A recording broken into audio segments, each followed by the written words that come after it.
Unlocking divine mysteries, woman dies and God responds to questions. Everyone welcome. On a scorching summer's day, she found herself navigating a busy highway, her heart weighed down by the relentless grip of anxiety. Life had taken a sharp detour, her home now a haven for her husband's parents and their trio of canine companions, all in the wake of her father-in-law's sudden stroke.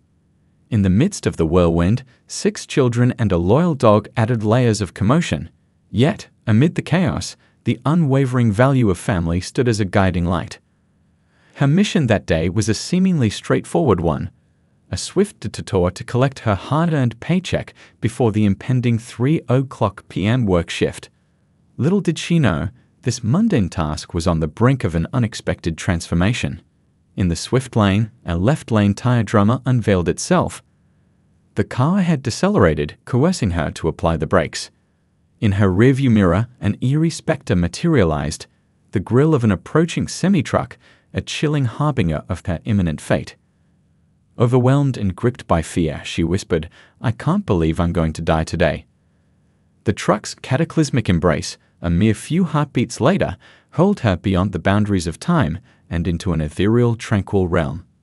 Panic melted into an abyss of love and serenity, a love transcending the ordinary, the unmistakable embrace of the divine. In this transcendental space, she found herself flanked by enigmatic beings, including her grandmother, a riddle that took 7 long years to decipher. Her upbringing instilled belief in God, but her difficult life bred anger towards him. However, this near-death experience offered irrefutable evidence of God's existence, leaving her humbly embarrassed by her past doubts. In God's presence, she felt comforted and embraced, a child in a safe, warm haven. A profound life review followed, where she was shown her countless good deeds, even those she didn't realize were kind gestures. Her heart swelled with joy as she sensed the impact of her love on others, and God's words, "I'm so proud of you," finally brought her a sense of accomplishment she had longed for. Alongside the light, she also had to face the hurtful actions she had taken, a complex and emotional journey of self-reflection. In this profound experience, she encountered a profound understanding of self-judgment and divine love. There were no fiery judgments or condemnations from God. Instead, it was an introspective journey. She found herself the harshest critic as she relived her actions.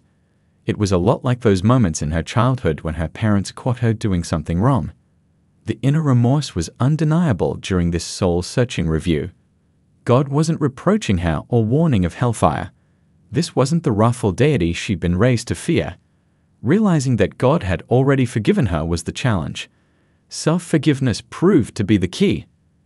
Until she forgave herself, God's love couldn't fully embrace her. It wasn't a matter of being seen as better when making mistakes. It was about embracing God's unwavering love. This revelation enabled her to view her life with openness and honesty, fueled by curiosity and a hunger for knowledge.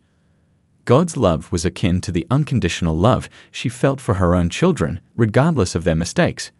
She understood that accountability didn't equate to harming her kids with words. The sadness she sensed in them made her feel like a failure. Repeated apologies accompanied by showers of divine love were her solace. Upon concluding the life review, the purpose of her existence was unveiled. It was a revelation that left her profoundly astonished. The realization of her significance to God overwhelmed her. She had never fathomed that God had known her so intimately all those years. The realization struck hard. Her self-critique had been relentless. God asked a poignant question, "Why would I have made you the way you are if I wanted you to be someone else?" She was uniquely designed to fulfill a specific role that no one else could carry out as intended. The importance of not harshly judging one another was emphasized. Some were here to teach, others to learn, and many to do both. Questions flowed freely. She inquired about her challenging upbringing, and God revealed her choice in that life path. Every experience was part of a necessary journey to gain knowledge and carry on her purpose. The revelation of Earth as a school where the ultimate life review was the final exam painted a clearer picture. After this review, graduation meant returning home. The lesson boiled down to love. The vastness of God's love, self-love, and love for others. She was shown what remained for her to do, and her response was a simple, "I can do that." Her willingness to fulfill her purpose emanated from her being. The vision continued, offering an unexpected choice. Do you want to stay or go? The weight of the decision weighed on her, and she hesitated, whispering, almost, almost. There was a longing to mend wrongs and embrace God's love on earth. Yet, her choice was swift, and the vision concluded abruptly, transitioning from a divine conversation back to the physical world, gripping the steering wheel of her van. Amid her extraordinary experience, her mind raced, thinking, I can't believe this is happening. 3 fleeting seconds had gifted her with profound insights. Perplexed, she yearned to extend the fleeting time, desperate to share more love. Her mind's capacity to process this avalanche of sensations fascinated her. Yet there lingered a tinge of sadness for not venturing closer to the beckoning light. Her choice had been made, though. In an instant, her ethereal journey concluded, pulling her back to the earthly realm, leaving behind God's love, her grandmother, and a departed friend. A voice in her mind whispered, "Take your foot off the brake and floor the gas." The truck's collision followed, setting off a chain reaction, propelling a car into the road's heart. Had she chosen to leave, the accident would have unfolded as a family tragedy. Her body, not her essence, would have borne the impact. God's love encircled her, comforting and warm. A few hours later, the dread of peering at the wreckage gave way to a visit to the hospital. Her neck immobilized, it was merely whiplash, a revelation that stunned the medical staff. Memories of her initial understanding faded with her words, "I have to stay." She, like everyone else, sought her path, guided by the mantra, "When things get hard, I can do that." She remained certain of divine watchful eyes, aspiring to do her best. She used to struggle with prayer, but post-accident, her dialogue with the divine became as casual as chatting with a friend, anywhere and anytime. A week before the truck incident, she stood in her yard, venting her frustration about life's trials, openly challenging God. Her husband intervened, worried about prying eyes. The aftermath reshaped her perception. She realized God's profound care, ending her desperate pleas. The year following the accident tested her resolve, making her ponder her decision to remain on Earth, where she discovered invaluable lessons.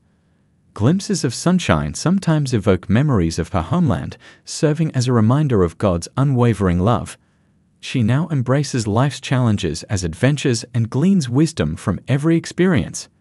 Her near-death episode left her feeling like a spiritual orphan, struggling to fit into conventional religious settings without interjecting, "That's not how it works." Her quest for a resonant faith community continues. In her daily work, resembling a 12-hour church visit, she seeks like-minded individuals. An acquaintance's understanding response helped her open up about her divine experiences, removing doubts. Meeting another near-death survivor after a service was eye-opening. They shared their unearthly encounters, including knowing the names of their spiritual companions. Curiosity led her to request her companion's name in a dream, and Amy persisted, confirming its authenticity. Her family and friends followed suit, obtaining names for their ethereal allies. Embracing the belief that help arrives from the spiritual realm brings her solace. She's relinquished the need to dissect every occurrence, maintaining a constant line of communication with Amy. When faced with challenges, she often awakens with solutions, a sign of divine assistance. Eagerly anticipating their eventual reunion, she remains deeply grateful for this extraordinary connection.